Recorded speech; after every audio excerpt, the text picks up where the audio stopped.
She walked onto 90 Day Fiancé declaring herself a queen. She had 3 domestic violence arrests, spent $72,000 transforming her body, got fired from TLC, detained by ICE, and still managed to come out on top. Most people wrote Larissa Lima off as just a dramatic villain. But when you actually study her behavior closely, the patterns, the triggers, the survival instincts, a completely different picture emerges. Today, we're going deep into the dark psychology behind Larissa Lima, and I promise you, this one is going to change how you see her, before the cameras, before the surgeries, before Las Vegas. Larissa dos Santos Lima was a single mother from Minas Gerais, Brazil. She had 2 children from 2 separate relationships, both of whom she left behind in Brazil when she came to America. That detail alone is something most people gloss over. Think about that. She left her kids. Not because she didn't love them, but because she was chasing something bigger. Security, what status, a better life. Before joining the show, Larissa lived in Brazil and struggled to raise her kids after the breakup with the father of her second child. She was not living lavishly, she was surviving. And when you understand that, her behavior on the show starts making a lot more psychological sense.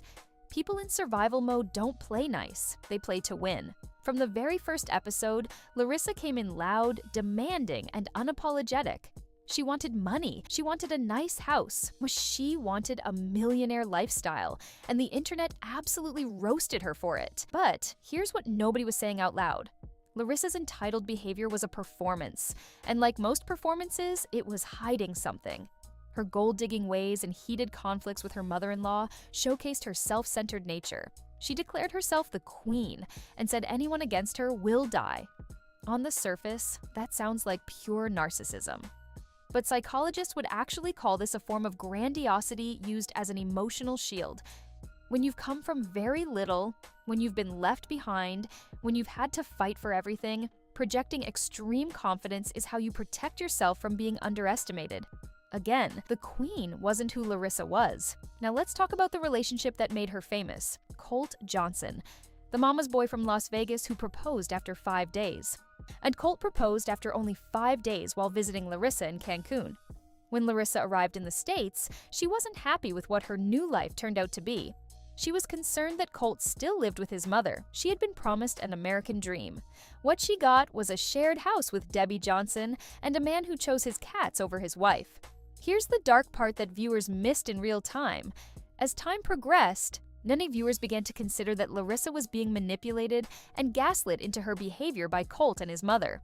One Reddit post noted that Colt weaponized the police against Larissa and made her crazy on purpose.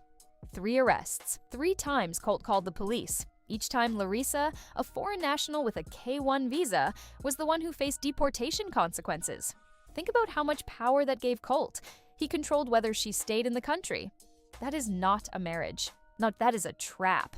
During the 3rd incident, police reported that Dos Santos Lima had swallowed antidepressants and locked herself in the bathroom.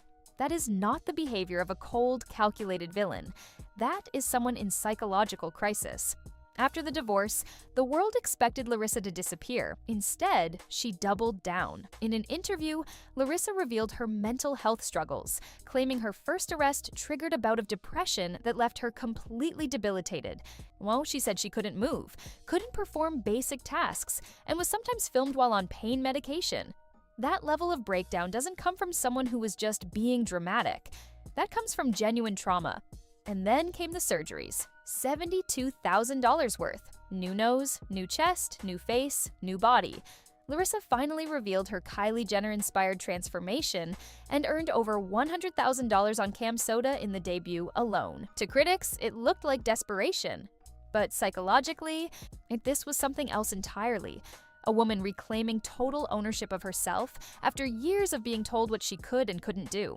After years of being controlled, threatened with deportation, and publicly humiliated, she used her body as the one thing nobody could take away from her. In 2025, Larissa was diagnosed with major depressive disorder and stepped back from social media to focus on her health. The queen finally admitted she wasn't okay. Larissa Lima is not a saint. She was aggressive, she was volatile, she made choices that hurt people. But she was also a foreign woman trapped in a toxic home, with no money, no safety net, 2 kids across the ocean, and a husband who knew exactly how to use the legal system against her. The dark psychology behind Larissa isn't just about who she is, it's about what that situation turned her into. And honestly, the fact that she's still standing says more about her than any arrest ever could. If you want more deep dives like this, subscribe, because we're just getting started.